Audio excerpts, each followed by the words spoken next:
You're not alone. If you need someone to talk to today, please contact Crisis Services Canada by either calling them at 1-833-456-4566 all hours of the day, or you can text them at 45645 at 4 p.m. to 12 a.m. Eastern Time. Remember, you're not alone, and Crisis Services Canada is here to help.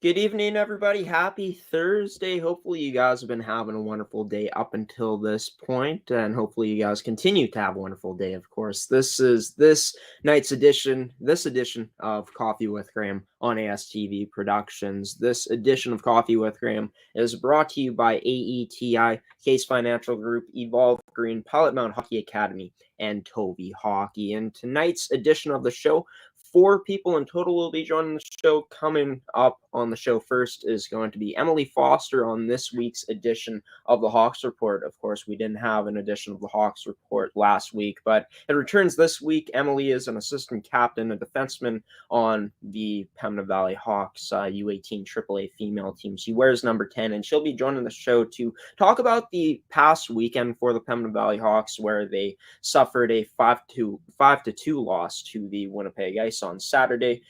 She did not play in that game, so I'll get her thoughts on what it was like watching from the stands, or if she was even at the game. Also going to talk about this week, what's been happening with the team so far, what they got coming up, and we'll also dive into the 2 games that the team has coming up this weekend. So stick around. A lot of coffee with Graeme tonight. A lot of guests will be joining the show. It's going to be a good one, but starting off with the first guest tonight, Emily Foster, number 10, assistant captain and defenseman of the Pembina Valley Hawks, joining this week's edition of the Hawks Report to start off this edition of Coffee with Graeme on ASTV Productions.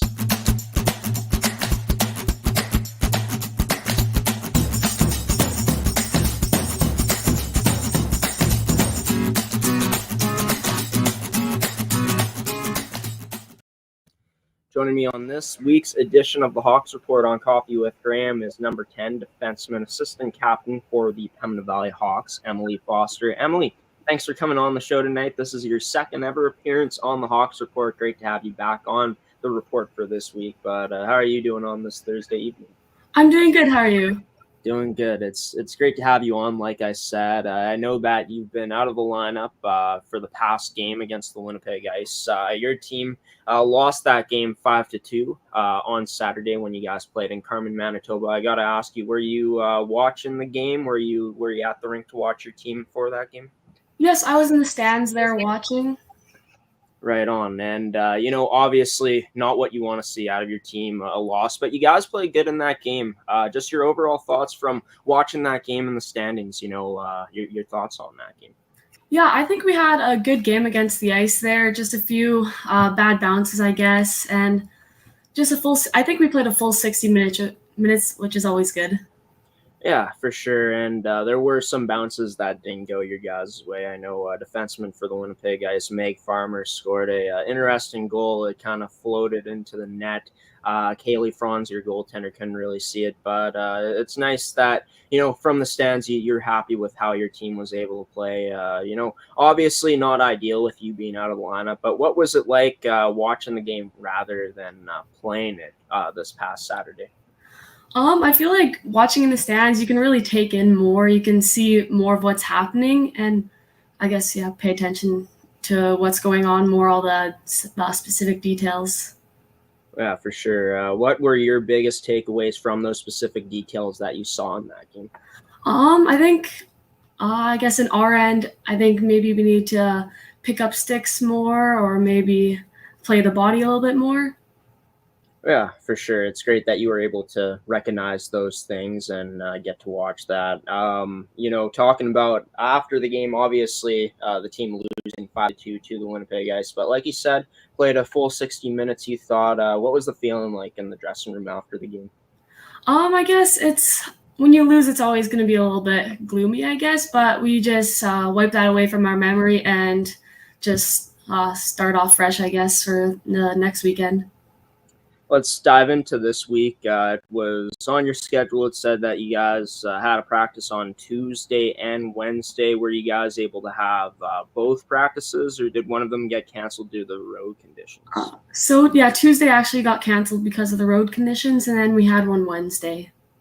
Yeah, and that's good that you guys were still able to have a practice on Wednesday, of course. Were you able to suit up for the practice on Wednesday? Unfortunately, no. I have a cast on my arm here, so I'm going to be out for quite a while. It's unfortunate, especially with playoffs coming up, that you won't be able to play for the next little bit here. But were you able to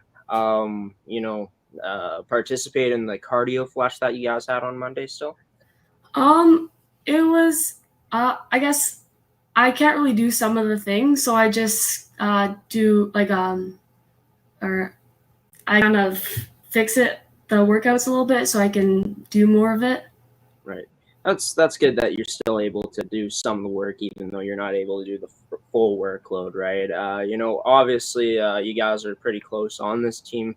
Pretty close, tight-knit group. Were you able to find out what the girls were working on in practice on Wednesday at all? Unfortunately, Noah, I'm not sure what we did at practice. Well, I'm sure you guys, the team was able to, do some good things, work on some stuff that needs to be worked on heading into the 2 games that are coming up this weekend. For yourself, obviously, we won't get into exactly what the injury is, but throughout this time where you are, recovering from your injury, what's going to be your biggest focus of, trying to stay in a good mentality before you get back out there on the ice, hopefully, in the next little bit here, for playoffs at least? I guess I'm still going to try and keep working on my skills of what I can do.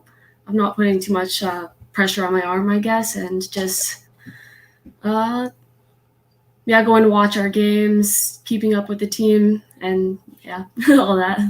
Yeah, still being there for the team, supporting them, which is a great thing that you're going to be doing, especially with you being an assistant captain on this year's team. The team had a Tim Shantz workout on Tuesday too. Do you know if the team was able to participate in that at all? Since our practice was canceled, that was also canceled, but then we had some workouts assigned for us to do that evening. Nice. That's great that there was still some work that the team was able to do. It says on the schedule that you guys are supposed to have cardio prep tomorrow. Do you know what's going to be worked on in that, heading into a big weekend for the team, even though you won't be, present in the 2 games this weekend? Oh, yeah, the cardio prep is always just lots of, I guess, stretching and getting the legs moving to get us ready for our games on the weekend. Speaking of those 2 games coming up this weekend, the team is on the road for both of those games, playing against the Winnipeg Avros on Saturday afternoon and against the Central Plains Capitals at 11 a.m. on Sunday, with 2 road games, obviously kind of different than playing at home. You're playing in another team's barn. What's going to be the focus for the girls, in your opinion, this weekend, trying to, salvage at least 2 points in one of those 2 games? Yeah, so I think we're going to be facing up against some tough teams here. So I think we just have to always get a good warm-up in and make sure our legs are moving. Yeah, and the Winnipeg Avros, obviously the top team in the league. Obviously, you guys, as a team, are going to come out hungry to play that game. Obviously, you won't be in the lineup for that game, but I'm assuming you're going to be at both games this weekend to watch them both. Yep, I think I'm going to be there to watch them. Yeah, that's great to hear. Still great that you're able to be in attendance and watch your teammates battle it out against 2 very tough opponents this weekend, like you said. But what would you say, in your opinion, is going to be the mindset for the team heading in against a game against the Winnipeg Avros on their home ice at the Seven Oaks Sportsplex? A team that you guys haven't been able to win against this year in the regular season, but trying to go out there and give it your all to try to still win from them. Yeah, so the Avros are a pretty tough team, but we did beat them in exhibition 1 game at the start of the year. So I think it's definitely possible for us to beat them, and we have to go out there hungry and wanting to win. obviously every game is just as important as the others, right? No matter who your opponent is. But I'd have to say that Sunday is probably the most important game for you guys this weekend, just in terms of playoff for standings for the playoffs. Is you guys will be playing Central Plains on their home ice at the BDO Center for the community. You're only 4 points ahead of them in the standings, and they're right behind you guys for that 5th place spot. Would you say that there's more importance put on to that game, knowing that that game might mean a bit more in terms of just what's up for stakes in the standings? Yeah, I guess I'd say both games this weekend are pretty important, and I guess that's true. We want to get points when we're playing against the Caps there, and also against the Avros. You guys have had success against the Capitals this season. It's been documented, just with the scores you guys have had against them. But what would you say is going to be the focus heading into that game, the game plan to try to beat this Central Plain Capitals team once again? Yeah, although we have beat the Caps before, they're also a pretty good team, so we just can't take them lightly, and we have to be on our A game against them. And obviously, you're out of the lineup for the next little while here, out of the lineup for the 2 games this weekend. Do you know if there's going to be any other missing players from the lineup this weekend for you guys? I believe we'll have a full lineup besides me, I think. Well, that's nice to hear that. Besides you, obviously not nice to hear that you're out of the lineup, but nice that the rest of the team will be in the lineup, most likely ready to go and play these 2 tough teams coming up this weekend. So, Emily, unfortunately, like I've said, you're unable to play games with the team right now, but, want to wish the best of luck to the team and the best of luck to you in your recovery here. For the rest of the season. Hopefully you're back on the ice come playoff time at some point. But best of luck to the team this weekend coming up. And thanks for joining this week's edition of the Hawks Report. You take care. Okay, thanks. And Emily Foster joining tonight's edition of the show. And yeah, we actually saw that injury take place that Emily had in the game she got injured against the Eastman Selects. I didn't know how severe the injury actually was until tonight. Her being in a cast is never something you want to see with any athlete, especially with this being, at the time of the year where playoffs are getting ready to go. So hopefully at some point in the playoffs, Emily is able to be on the ice with her team. And, if she isn't, that'll be unfortunate. But hopefully she's able to cheer them on, and hopefully, for the Pembina Valley Hawks, for them, they're able to go on a playoff run this year. As it's a very skilled team that isn't over 500 in terms of the record this year, but a team that you never know, could potentially make it out of that first round and make it into the semifinals this year, but we'll have to wait and see. So coming up on this edition of Coffee with Graeme, up next is going to be a female hockey coach. He's not a female, he's a guy. It's Tony Bertone. He's the head coach of the Assiniboine Community College Cougars women's hockey team. They play in the Division II division in college hockey. And yeah, Tony is going to be joining the show to talk about how the season is going at this point how the season is going. Yeah, at this point for the Assiniboine Community College Cougars women's hockey team, as well as talking about what's up next for the team, their remaining games on the schedule. And yeah, just talking about how the roster has been looking so far this year, the pieces that this team has on the roster. So you're watching Coffee with Graeme on ASTV Productions. Stick around for more with me and Tony Bertone after this commercial break, everybody. You're watching Coffee with Graeme on ASTV Productions. See you guys in a moment after these commercials.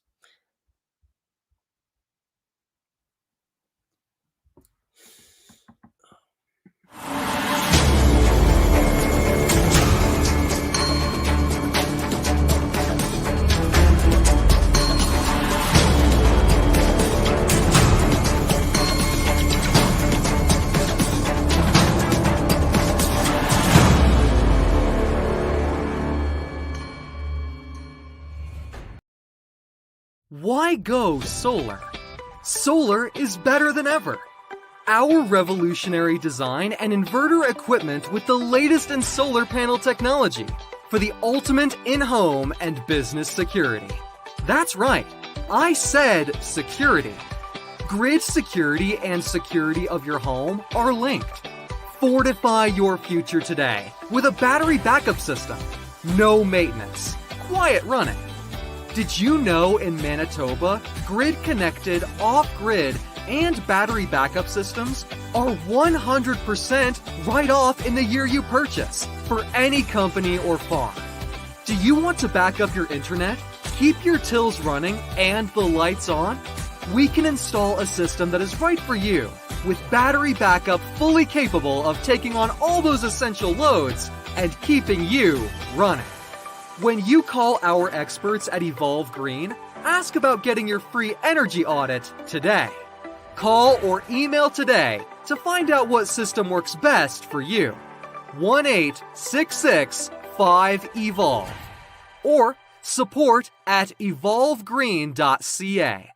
Also, be sure to check out our website at www.evolvegreen.ca.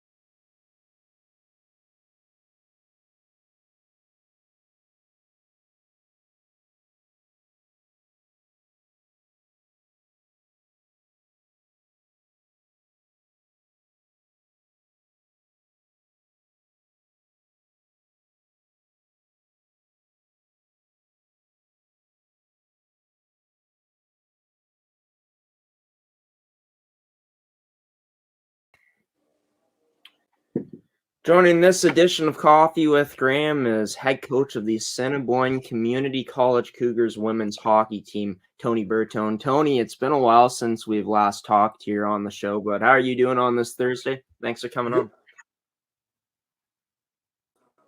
Good. Thanks for having me again, Graeme. I've been really good. We're playing hockey, so I'm happy. Yeah, for sure. Being able to play hockey with everything that is still going on with the COVID-19 pandemic, obviously nice to see that you guys have been able to travel outside of the province and play the teams that you guys have played. And you guys have had nothing but success so far here in the 2022 portion of the schedule. 5-0 so far in the year of 2022 alone. The most goals you guys have given up in a game was in that 6-3 win you guys had 2 games ago against the Northern Michigan University team. But just talk about how happy you've been to see this team continue the good things that you guys were doing back in 2021, transitioning into 2022. Yeah, Graeme, we're up to date. We're 8-1 now. We've got a few more games in. So we started out in November. We played Botno in town here. We were going to have a tournament, hosting Botno, Fargo, and Duluth. They were all going to come in, but we had a winter storm then. And the weather kept them from getting into Canada, so they canceled out on us. The only team that made it was Botno because they were nice and close here. And I thank them for that because the weather was terrible. And then that was our start of our season. That was our first game. We split with Botno. They beat us our home opener. It was 2-1. And then we played the next day, next morning, and we beat them 2-1. So, very comparable teams. It was good hockey. And then we went, after Botno, we went to Fargo, played NDSU, and we won both games there. And we beat them 8-1 and 5-0. And then after that was December, and then we had our break, our Christmas break. That's all we could get in was those 4 games, and then we had our Christmas break and came back in January, and we went down to Sioux, Michigan. We had a road trip down to Sioux, Michigan, and we went down and played Sioux College, who came across the bridge there from Sioux, Ontario, to play us in Michigan, and we played them, and we beat them 6-2. And then we played Lake Superior State University, and we ended up beating them 5-1. And then the next day we played Sioux College again, and it was a 2-0 win. So it was 18 hours away. The girls got to enjoy the bus ride, and we made her down there, and we made sure we got them down there to give them a day to just get their bus legs from out from underneath them, and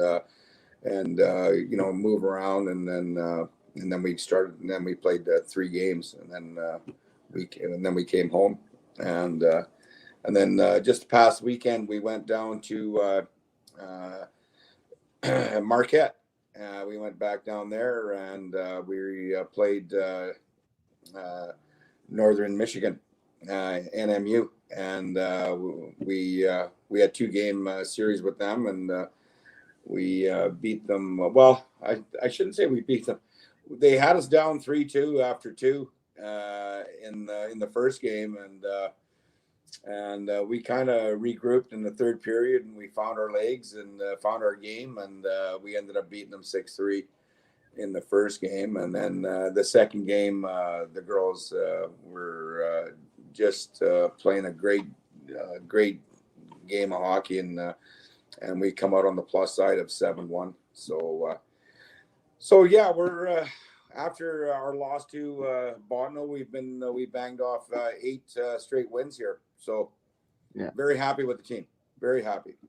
Yeah, for sure. And of course, you guys will play Dakota College at Botano, the Lady Jacks, 2 more times this season out of the 6 games that you guys got left on the schedule. But just to have a more of a test, obviously you guys don't take any opponent lightly, but having that test against Northern Michigan University, being down 3-2 and having to come back and winning the way you guys did, must be nice to have a test like that, facing a little bit of adversity at this point in the season as things are ramping up here. Totally, Graeme, and that's what I told to the girls. We talked about that for 2 periods. A little bit of adversity had set in, and the girls were a little bit rattled, and and they were off their game. But the coaching staff, we got the board out, explained a few things of how our games played, and the systems that we use, and we settled them down, and then like I say, Geneva made some huge saves in the third in the third period, and it kind of spurred us on there, and the girls the one I remember distinctively, she kicked out a pad there. The girl was going to tuck it on her backhand, and Geneva just stuck out the pad along the ice there and made a huge save, and the girl and the bench just erupted, and you could feel it on the bench that the girls their excitement was back, and then after that we just rolled, and then we won 6-3, and it was good. It was really good to see. And then, like I say, Graeme, the next game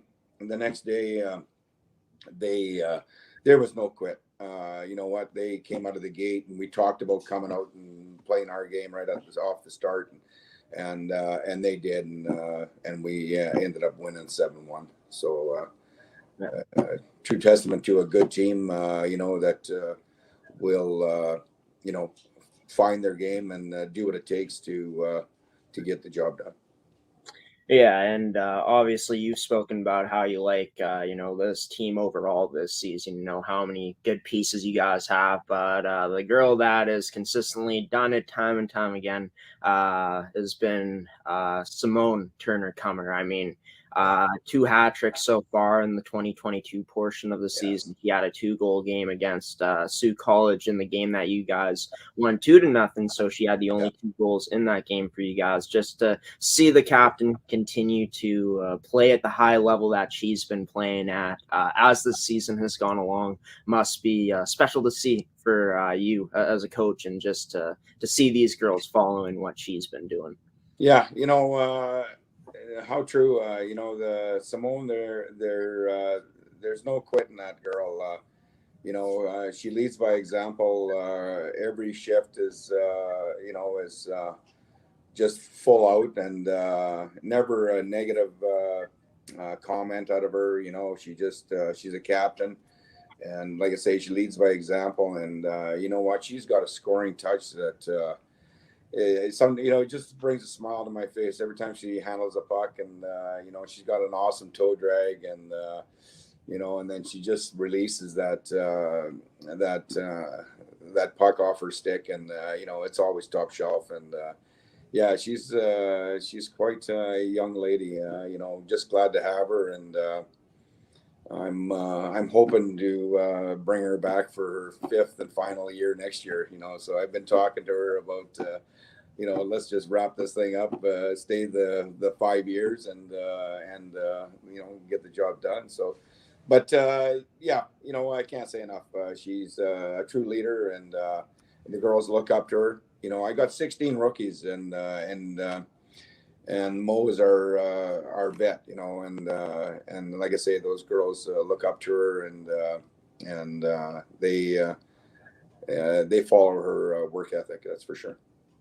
Yeah, and would be special to see her come back for a 5th season next season for sure. That would be something to see. But talking about the rest of the team, I mean, Simone has been the big leader up front for you guys in terms of scoring goals, but you guys have gotten contributions in these games from a lot of the other girls on the team. Speak about, how nice that's been to see the rest of the team contribute in the way they have been able to this season. Yeah,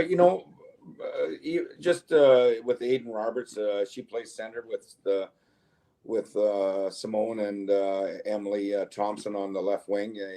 A solid line. Cora Fagella, she hasn't been playing many games with us. She's a center on the second line, and she's in the nursing program, so her practicum is kind of come first, and so she's missed quite a few games with us, and she plays with Savannah Doak on the left side, and Alicia Simpson on the right side. Good solid line, good chemistry, and we've got here's a young girl came to us from AA Sharks, and Elise Bellinger. She comes to us from AA Sharks. And she plays with Remy Buchanan and Emma Gamanchi on the third line, and Elise there. We were shorthanded in our trip to northern Michigan, and she we play LSSU. They've got 20 players, and we've got 7 forwards and 6D, because we're short 2, and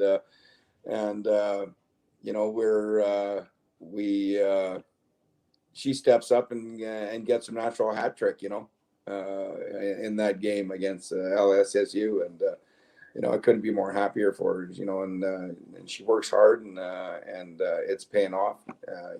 She's had 2 other goals that got called back on her too, so she'd be right up there with 5 goals this year. She's playing really good, and they all are. In the defense are doing their part, and making that first pass out of the zone, and jumping up in the plays, and that's what we want.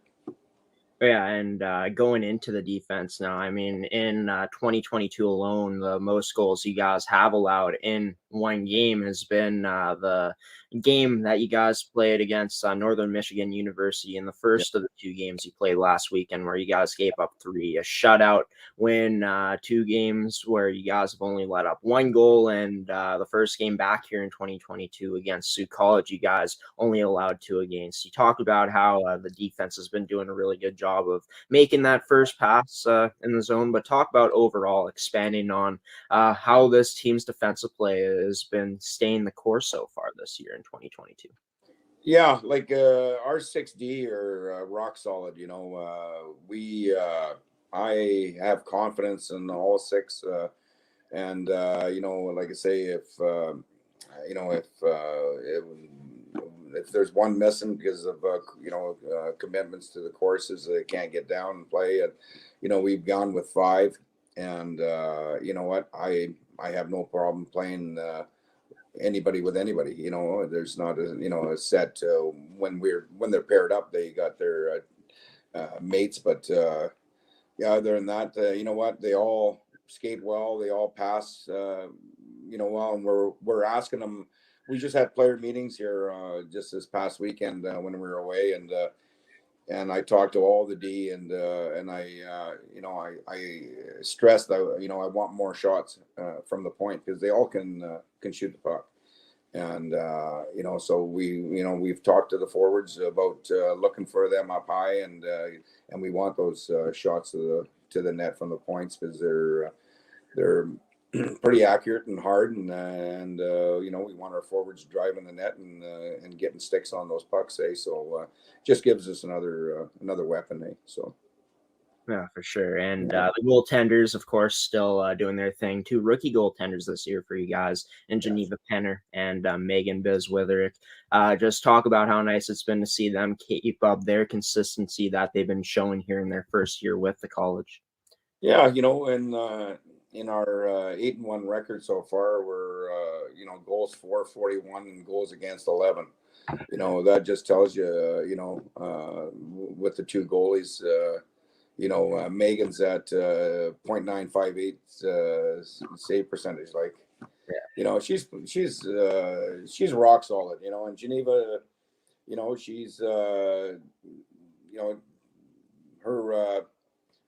I think her save average is 889 or something like that. She's let a few more goals in, but it's the commitment, the efforts there on both of them, and we had a practice this morning at 6:30 a.m. and we talked. I talked to both of them, about how they're 2 number 1 goalies. I don't have 1 and a 2, and going forward with these games that we have coming up against Botno and Eau Claire, Wisconsin, and then Fargo again, to end off the season. So very important. 6 games are very important. It's going to take us to to nationals. So I want to finish strong, and I told them, I have faith in both of them, and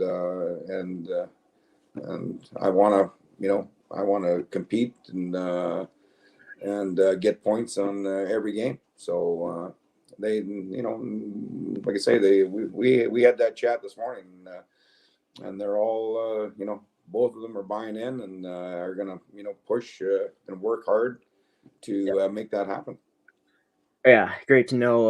Like you've said so many times here when you've joined the show for this season, when I've had you on the show here on Coffee with Graeme, that you truly believe that these 2 goaltenders are not 1 and 2, 2 number 1 goaltenders, which is great for you guys. 6 games left on the schedule, like you've said.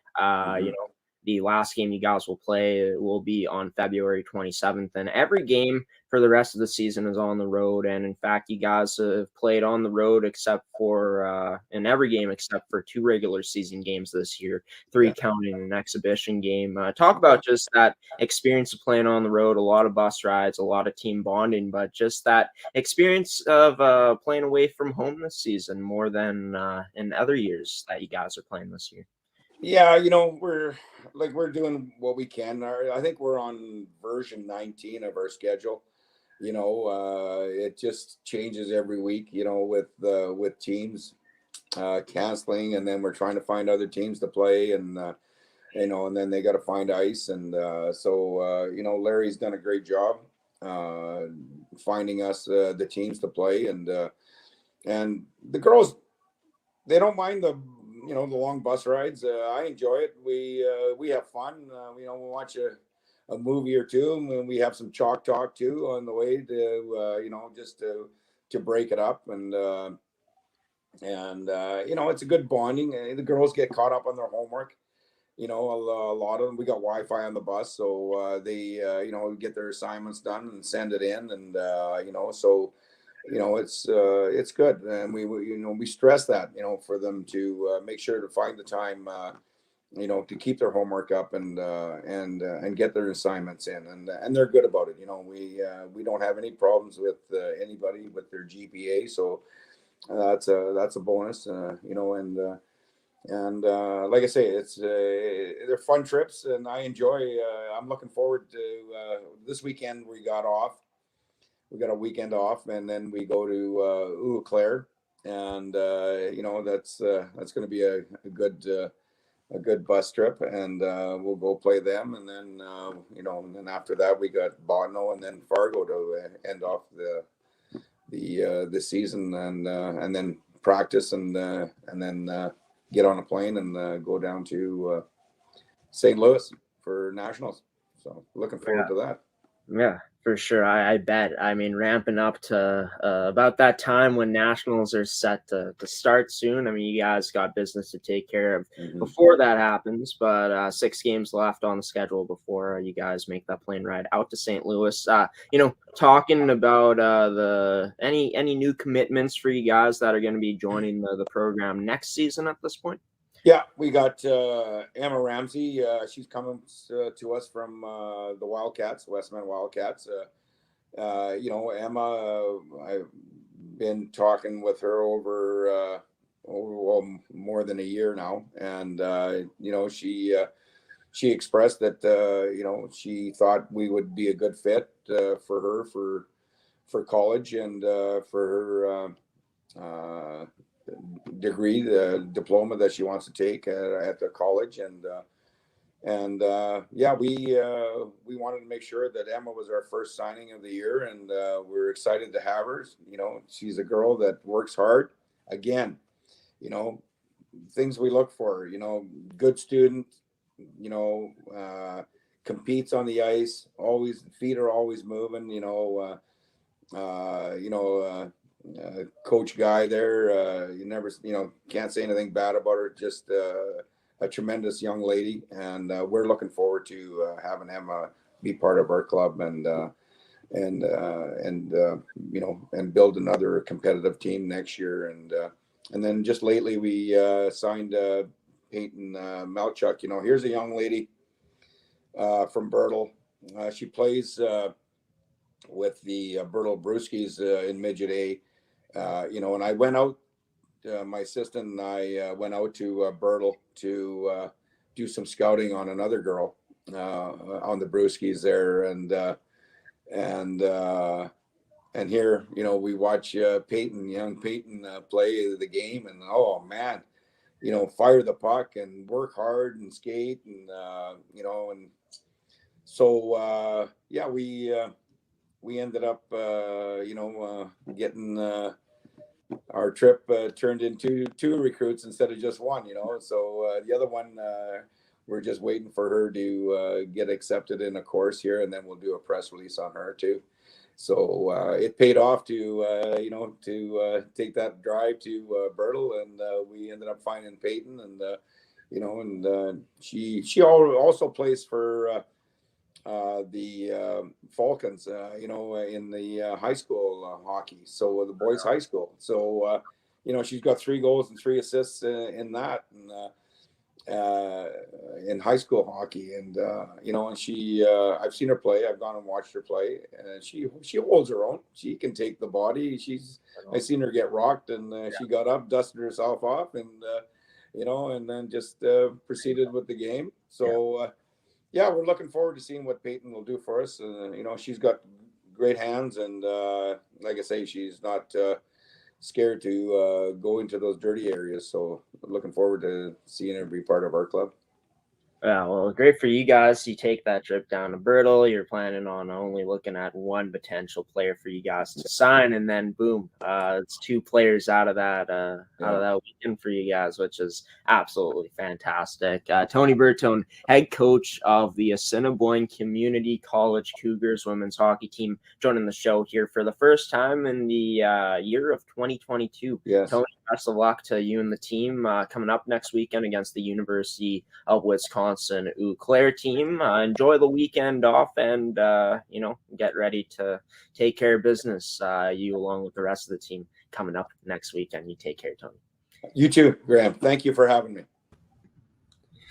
Tony Bertone on this edition of Coffee with Graeme, joining me on this Thursday night. And congratulations to Emma Ramsey of the Westman Wildcats. Of course, the last time I talked to Tony, he did say that Emma was a commit already. She committed there. So congratulations to her, as well as the other commits that have or will be signing with the Assiniboine Community College Cougars women's hockey team coming up for next season. So coming up after the commercial break, we're going to dive into our Pilot-Mound Hockey-Academy part of our Thursday night episodes. Only one guest will be joining me, but it's Ginger Collins of Pilot-Mound Hockey-Academy. I'm going to have a chance to ask her about what exactly she does with the academy, just her thoughts of how proud she is to see what it's grown into to do with Pilot-Mound Hockey-Academy. And the main thing we'll be talking about is just the dorm expansion that the academy has going on at this time. So stick around on this edition of Coffee with Graeme as Ginger Collins of Pilot-Mound Hockey-Academy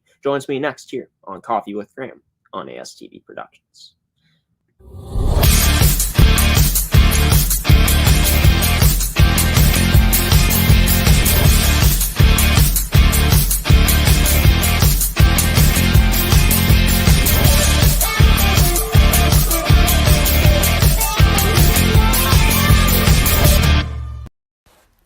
Welcome to Pilot-Mound Hockey-Academy, your world-class academic and hockey training facility created to maximize each student's athletic and academic potential. Blackjack Stewart Arena, home of the Buffalo, is inside the 46,000 square foot complex, as well as a curling rink and other facilities. The students have a unique combination of successful, well-rounded education at Pilot-Mound Collegiate Institute and the professional hockey training in an encouraging community. The years of experience of on-ice coaching propel our students to the next level, both mentally and physically, in a professional environment.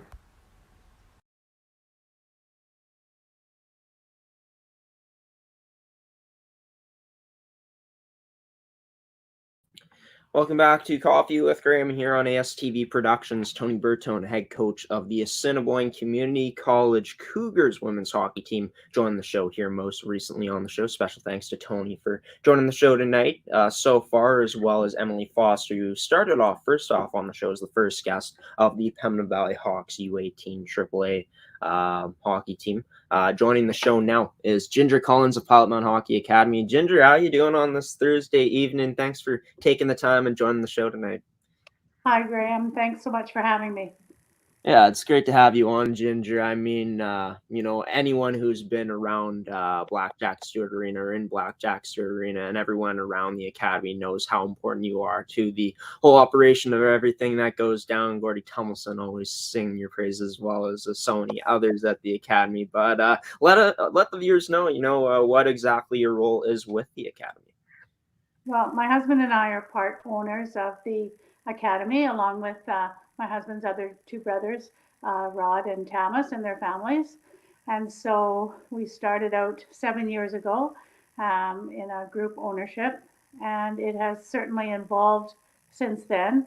I do most of the paperwork, all of the registrations, and also with all the finances. So I have a lot of contact with families, and I am usually the first person you see when you come in the rink for games. I sit at the door and do kind of all the things that need to be done, all the little things. So it's been a very worthwhile experience over the last 7 years, and I've been very proud to meet so many of our families and young student athletes and watching them grow throughout the years. So it's been a very rewarding experience for me. Yeah, no doubt about it. And that is true. You always are one of the first people you do see when you walk into Blackjack Stewart Arena. I mean, you're always helping out with all the little things behind the scenes stuff, like you say. And yeah, I mean, 7 years ago this academy started, and now we're here in 2022. I mean, just to see what it's grown into to this point. Of course, you guys added a U15 prep male program before this season started, expanding the academy in terms of the teams that are involved in it. Just speak about the pride you take along with the others in the academy to see what it's grown to at this point. Yeah, it's been very exciting to watch it start from that first year of just being a U18 male team. And then we added the female program and now the U15 last year. It's not without its challenges and lots of growing pains, but it's really expanded well. We have been able to give back to the community a lot as we use the rink. It's become a very big hub for the Pilot-Mound Hockey-Academy, and we think it's gone very well with now having the 3 teams. It's been a new experience with the U15s. They're a little bit younger, and we had to go back to the billet system, and we are hopeful by September of 2022 that we'll be entering into our new dormitories for the next season. Yeah, and we'll get into the dorm expansion in just a moment here. But talking about that small town feel, I've asked so many players about it, just what it's like playing in Pilot-Mound. And they always talk about the small town feel. It seems like, of course, Pilot-Mound not being very big, of course. I mean, it's crazy. Me being from Winnipeg, coming down to Pilot-Mound, it's like, wow, it's true what they say. It is truly that small town feel. But a lot of attention put onto the academy, a lot of supporters within the town that come out to watch games. Just how nice is that to see how this small community, this small town has been able to, support the academy throughout the years? Yes, it's been very good. The community has been excellent. We certainly don't move around the community without a presence. There's always, 10, 20 kids roaming around the streets. So we're certainly known. People know our kids. They know that they're academy kids, they call them. And it's been really good in the community. Unfortunately, with COVID, we haven't been able to do the volunteering that we would normally be doing. So the last couple of years, that community feel has maybe been not as great as an involvement because of COVID. We haven't had large community events. The kids would usually be out serving at dinners and helping to clean up after tournaments and those kinds of things. So we're really looking forward to this next part of the season that maybe we'll be able to do a little bit more of that and have that community connection again. It's really important to us to let the kids understand how much that recreation complex means to the community and how hard the community has worked to get it to where it is. And so that's always a real neat connection for the kids to understand the importance of working hard for your community and being part of a community. Yeah, and it just builds, these players into better people when they enter as to, when they come out of it. And you're so right in terms of, COVID, not being able to allow you guys to do the things that you're used to doing with in terms of the volunteering. So hopefully, in the foreseeable future, you guys get back to that, sense of normal in that way. But let's talk about the dorm expansion now. Start off by talking about how many dorms are being built and how many dorms you guys have started with. So currently we have an expansion plan in 2 stages. So the first stage is the building of a common area, which will hold house the kitchen area as well as a dining area. And it's 2 stories. So on the second floor, there will be study rooms, recreational areas where there might be a pool table, ping pong table, smaller rooms where the kids can hang out a little bit more, and some office space and boardroom space on the second floor.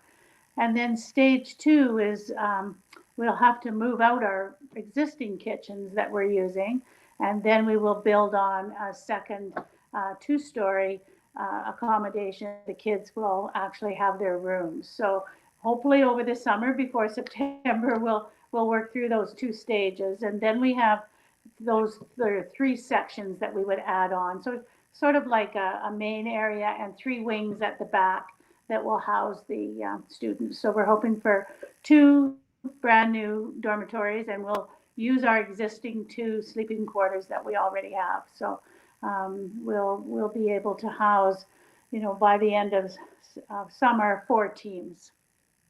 Yeah, that'll be amazing. I mean, just expanding, continuing to do that, adding some awesome things for the kids in the academy just to, enjoy their stay with Pilot-Mound that much more. Talk about just the idea that went into this. Obviously, being able to upgrade is huge, but what exactly brought upon this idea for you guys to be able to, get into expanding the dorms like this? Well, it's been a plan for quite a few years, and as we've added teams, the common areas are our biggest downfalls right now. There's not a lot of space for 40 kids to move around, and then we had to look at the community to billet.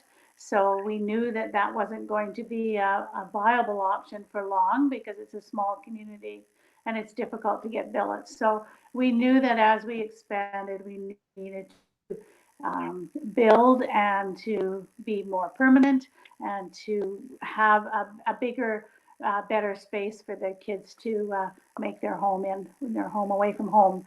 So we knew that we had to do something. So once we got the 3rd team, we knew that we would be able to move forward and that our expansion and our plans are concrete now that we have the 3 teams, hopefully expanding to 4 or possibly 6 in the end.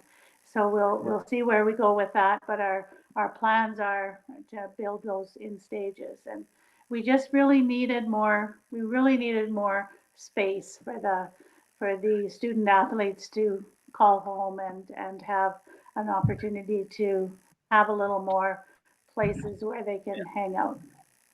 Yeah, that's fantastic, and it's going to be exciting to see it as the years go along here on ASTV when we make the trips down to see what these dorms expand into the finished product. But talk about when the construction has started in terms of building the dorms and how it's coming along so far. Well, so we've started. We've had a few.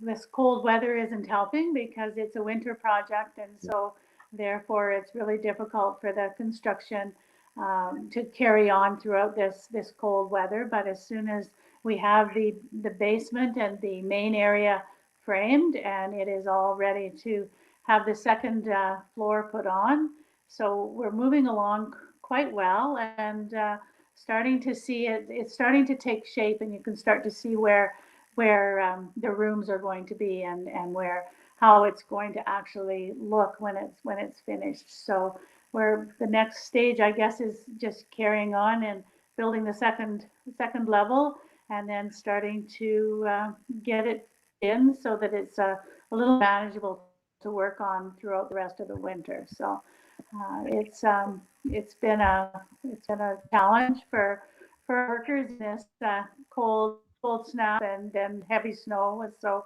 they've done a wonderful job of working through that and working against the elements.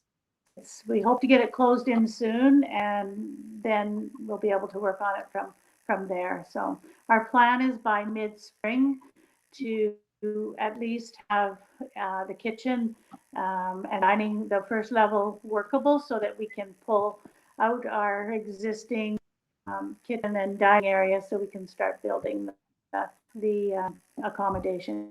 So, and hopefully by September we'll be ready to welcome all those new student athletes. Yeah. Fingers crossed that that does happen. Come September, that is able to happen for you guys. But last question before I let you go here. Just talk about, obviously, construction workers have been involved in terms of building this, but talk about overall who's all been involved in this whole process of getting these dorms, built the way you guys are looking for them to be built.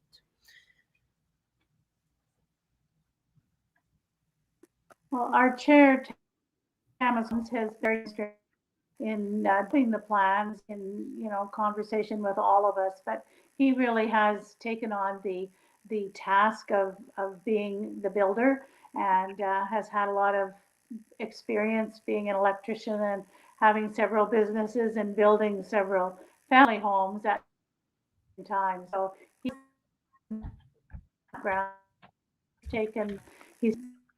taking looking after the day-to-day operations of the construction. We're trying to do as much locally as possible. So we have 2 local crews that are working on the construction, and they're doing a great job at trying to just manage everything, work together. Site out as much as he can. Very much, and a little more soup of the bill than us. So it's everybody does what they can, and that's the way we've done it from the beginning. Some of us will take on different projects and work in different areas where our strengths are, and it's all come together. So we work well together. Yeah, well, that's fantastic to hear there, Ginger. Like I've said during this whole interview, I'm excited to see, once I make those trips down to Pilot-Mound, once those dorms are complete, for the start of the season coming up next year. It should be fantastic to see. Thanks so much for coming on the show here tonight, Ginger, and talking about the dorm expansion, the planning and everything that's gone into it. And yeah, best of luck with getting those dorms to where you guys want them to be in the foreseeable future.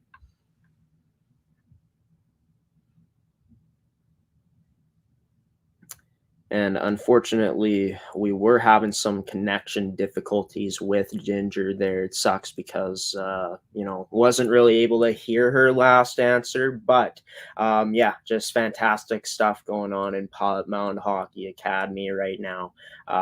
Yeah, just everything going on. And stay tuned for our Saturday night broadcast, where there will be a huge announcement from within the academy that will be announced on our Saturday night broadcast between the Pilot-Mound Hockey-Academy U17 Prep Male Buffaloes and the Prairie Hockey Academy team, the U17 Prep Male team from Prairie Hockey Academy, coming into Pilot-Mound to play at Blackjack Stewart Arena, that wonderful complex that Ginger was talking about at one point in that interview as well. So speaking of Pilot-Mound Hockey Academy, the U17 Prep Male Buffaloes and the Prairie Hockey Academy U17 Prep Male team, Seth Rach will be joining the weekly segment that he is featured on here on our Thursday night editions of Coffee with Graeme. Seth's Inside Scoop coming up next to talk about the 2 games that are going to be played between the Buffaloes and Prairie Hockey Academy, both on Saturday night and on Sunday afternoon this weekend, coming up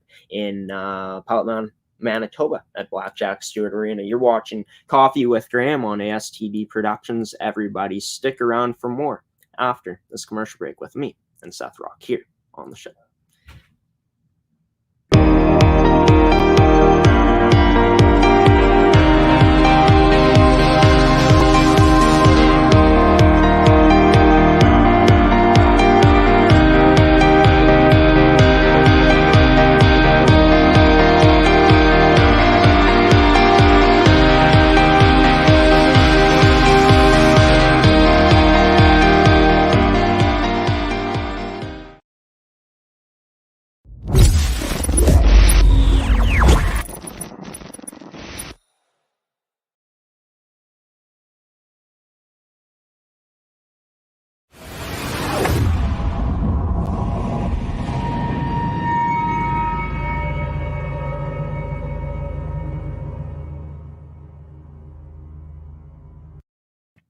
Seth Rach joining this week's edition of Seth's Inside Scoop here on Coffee with Graeme. Seth, how you doing on this Thursday night, man? We're 2 days away at this point from finally being back at Blackjack Stewart Arena in Pilot-Mound, Manitoba. It's long overdue. I'm excited for it. I'm sure you are, and excited to talk to you about these games that Pilot-Mound is playing against Prairie Hockey-Academy coming up on Saturday night and Sunday afternoon. But like I said, how you doing on this Thursday, man?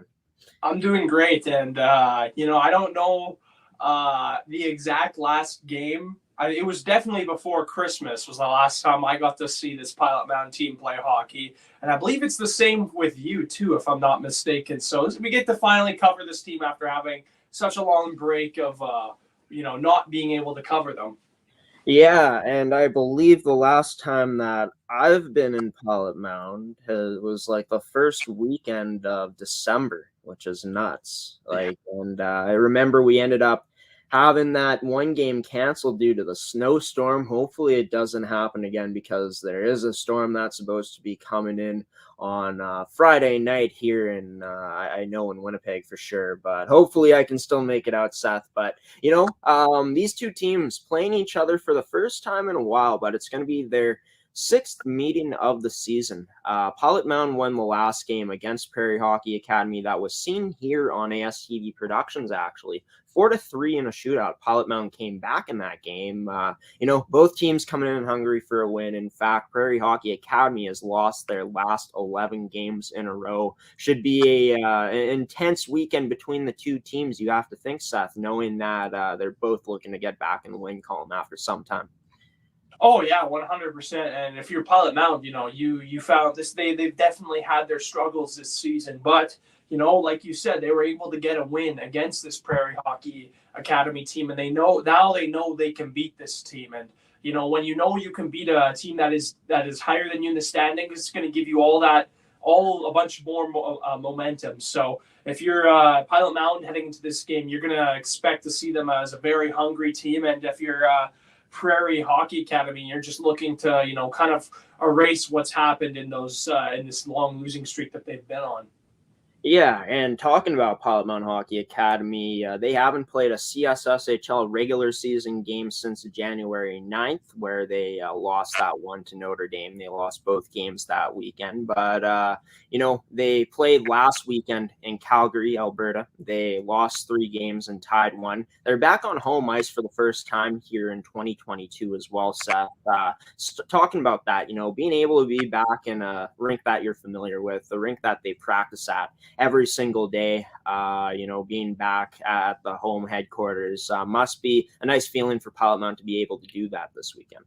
Yeah, and personally, nothing's better than playing on home court, if you ask me. And these guys finally get the advantage of doing that. Obviously, they haven't been able to play there in a while, and this is a place where they've been, like you said, they've been practicing. This is where they all met each other. This is where they all started playing hockey with each other. This is how this team met, really, essentially, the majority of them. So, there's that familiarity when they come to this rink. They don't need to feel nervous, or when you're stepping into another team's barn, like in Calgary or wherever they're playing, they're not as used to that as they are when they step into their home arena. So having these 2 games in this arena, is going to be a very big thing for them, and I think it might even play into them getting a little bit of momentum off the start of these games as well.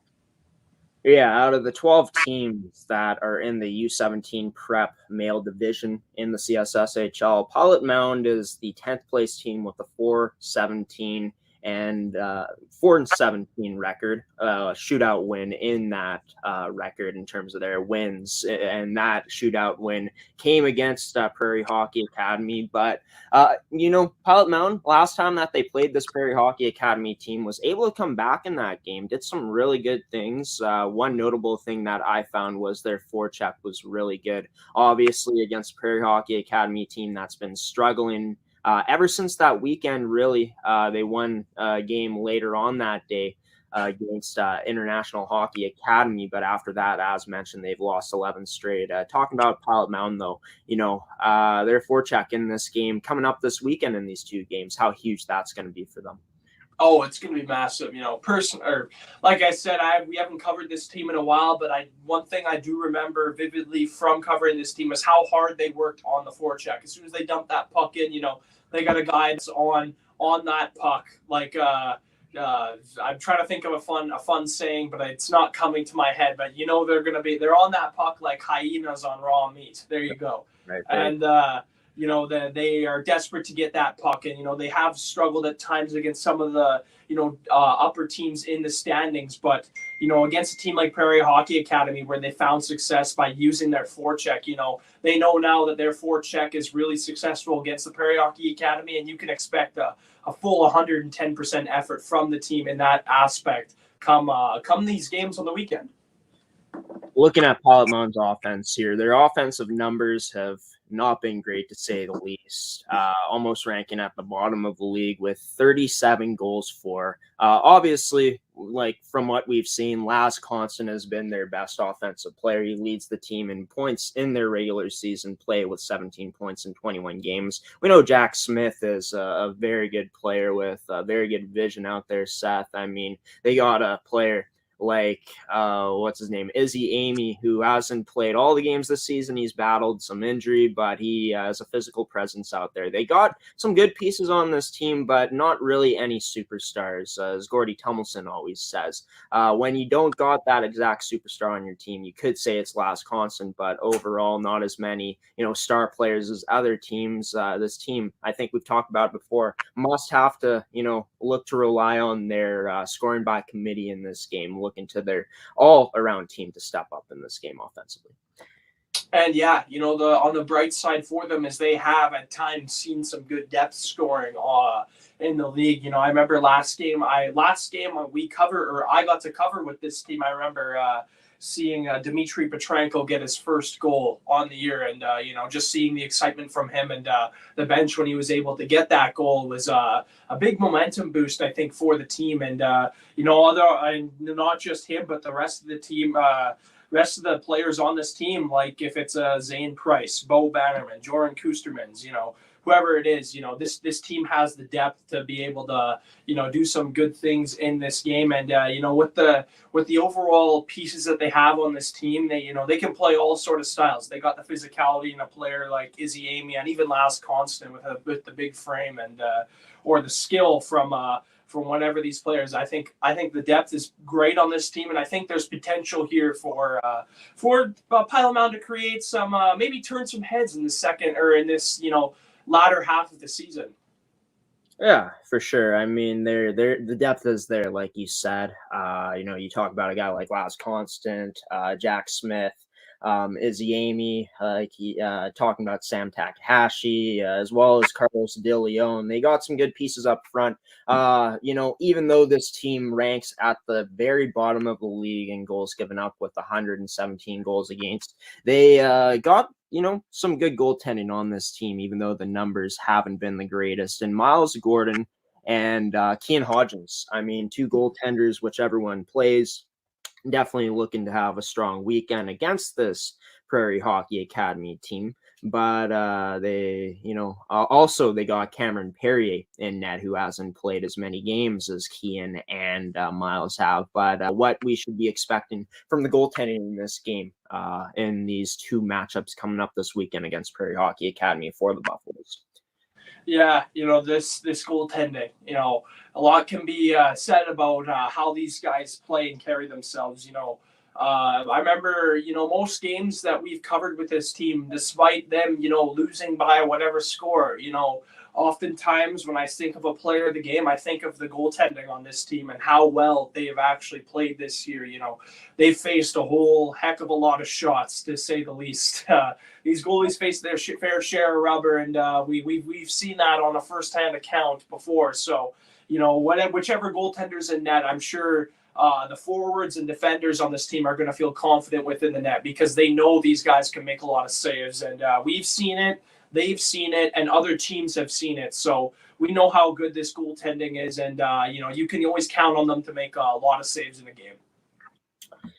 Something that has improved, even though these numbers haven't improved defensively in terms of the goals against for Pilot-Mound, is when they are playing a good game, in the defensive zone, it's just playing a good structured, more tight defensively, assignment sound game defensively. Talking about, the players on this D-core, you talk about a guy like, what's his name? Leach. You talk about Daryanka, their defensive core, Bo Bannerman as well out there. The list goes on and on for the defensemen on this team that have looked good at points in this season. But, with the improvements that we have seen when they have done good with the structure in their defensive game, how huge is that going to be this weekend coming up for the Buffaloes going up against the Prairie Hockey Academy team? Yeah, it's pretty massive. And, especially since, like you said, things for the defense have sort of been, the numbers don't really say about, when you watch this team, you definitely see the improvement that they are making, the defenders are making. And whether that's a good play in the defensive zone or offensive zone, whichever defender is back there, you can really rely on. And there's been a lot of times this year where we've mentioned during the games, how the great plays that these defenders make. Like James Leach, for example. I love the way Leach plays on the power play. He's that perfect quarterback you want. He's perfect edges. He's one of the best skaters I've seen out of any of the teams we've covered. Just how smooth he is on his edges, and just how smart he is when he moves the puck. But this team, this defense, they're getting better, and getting to see that process of them getting better has been really good for this team.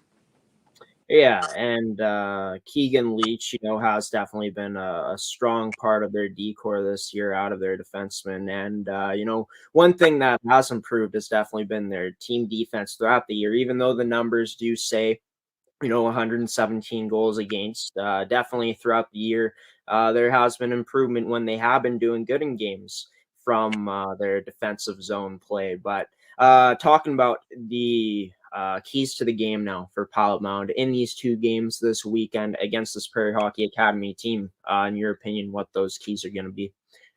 Yeah, I think the number one thing is, we kind of mentioned it early on, and was their success, part of their success in the last game they faced this Prairie Hockey team. Then for me, it's just get on that good forecheck early. Play your style of hockey early in the game. Get active on that early, because once they started getting that getting on another forecheck in the previous games, we saw good things, especially against this Prairie Hockey team. So I think, getting on the forecheck early is the number one thing for the game. And number 2 and 3, I think keeping.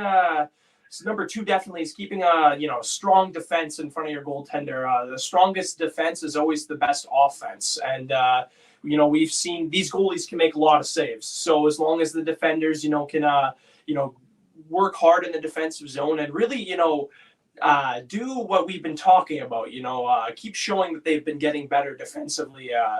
I think they got a good chance at coming out on top here. And last, I think just keep the specialty teams rolling. Obviously, I haven't covered this team in a while, so I don't really. I kind of have that. I have that distinction on trying to see what their specialty teams is like again when I watch. But just make sure they're up to par and they're ready for this game against the Prairie Hockey Academy, because we know they're going to be hungry trying to snap their losing streak. Well, looking at the Buffaloes coming into this week, and they can't move up from the 10th place in the SSHL, but they could gain some ground potentially on some teams, a team in particular in the Shawnigan Lake School U17 prep team, even though that team has 4 games in hand on the Buffaloes. But it's going to be interesting to see for sure, Seth, coming up this weekend, how the Buffaloes fare against Prairie Hockey Academy. And speaking of Prairie Hockey Academy, that's the team that Seth will be giving the inside scoop on next on this week's edition of Seth's Inside Scoop here on Coffee with Graeme. Stick around for more with Seth after this commercial break.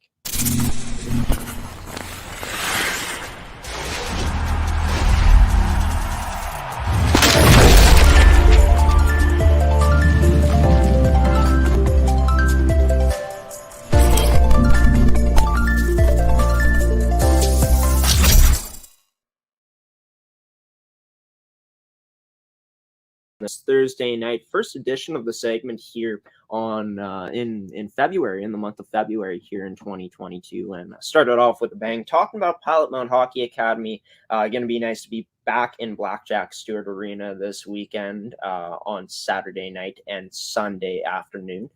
Those games will both be on ASTV Productions. You can catch the action anywhere you guys watch our broadcasts. But yeah, the other team, the team that is coming into Pilot-Mound to play the Buffaloes at the Blackjack Stewart Arena is the Prairie Hockey-Academy U17 prep male team.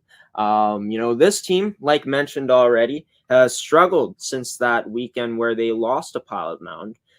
Even though they won later on that day in the showcase in Pilot-Mound, Manitoba that weekend against International Hockey Academy. Since that win they had, which was a 5-1 win, they have lost 11 straight. The Prairie Hockey Academy team obviously has had their struggles, in these last 11 games, not being able to get a win, getting blown out in games and, making some games close, but winning 11 straight, definitely not great for the confidence. But the last time they had some success was in Pilot-Mound, Manitoba, in that showcase that they played in, coming back to a rink that they have had some success in. Do you think that that could potentially, give them some confidence to, say, we're struggling right now, but we've had some success here before. Let's just go out and play our game like we know we can.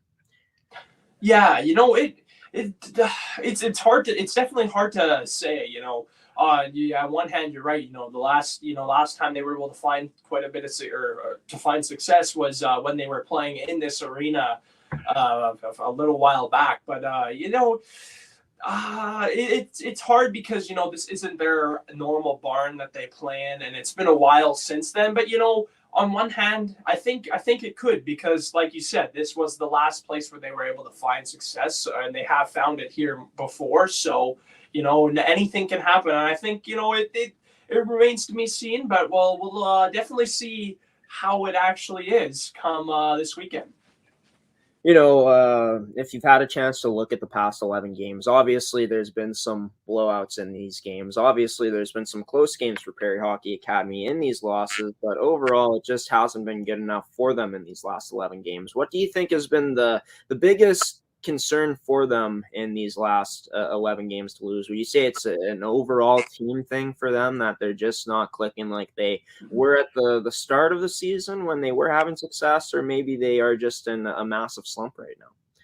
I think it could be a little bit of both. I think, I'm no psychologist here, but I think it could be a brain thing.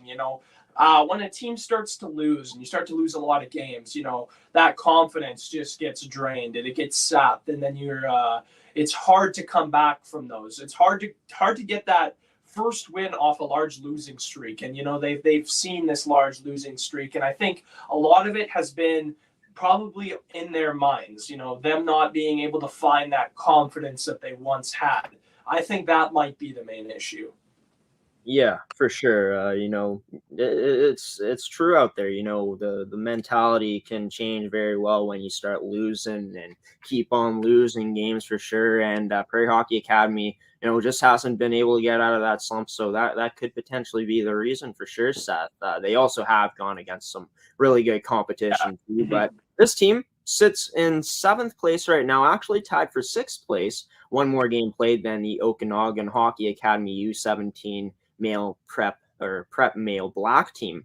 But this is a team that could jump over Okanagan Hockey Academy in the standings potentially with their two games against Pilot-Mound, for Prairie Hockey Academy, if they do end up winning both of the games. But for Prairie Hockey Academy, coming into this game against the Buffaloes, what do you think is probably the biggest thing that they need to focus on doing to have a good shot at beating this Buffaloes team? I think, I think this plays sort of into the mind game thing I was talking about just before. This team hasn't won in a while. They're probably really low on confidence.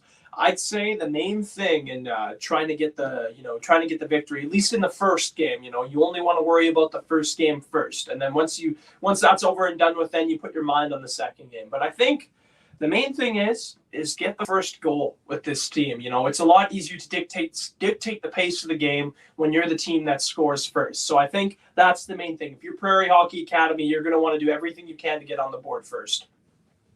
Yeah, and you look at this team's numbers, talking about their goals for, goals against, 79 goals for the team, and 90 against. But talking about that offense, they got some good players offensively.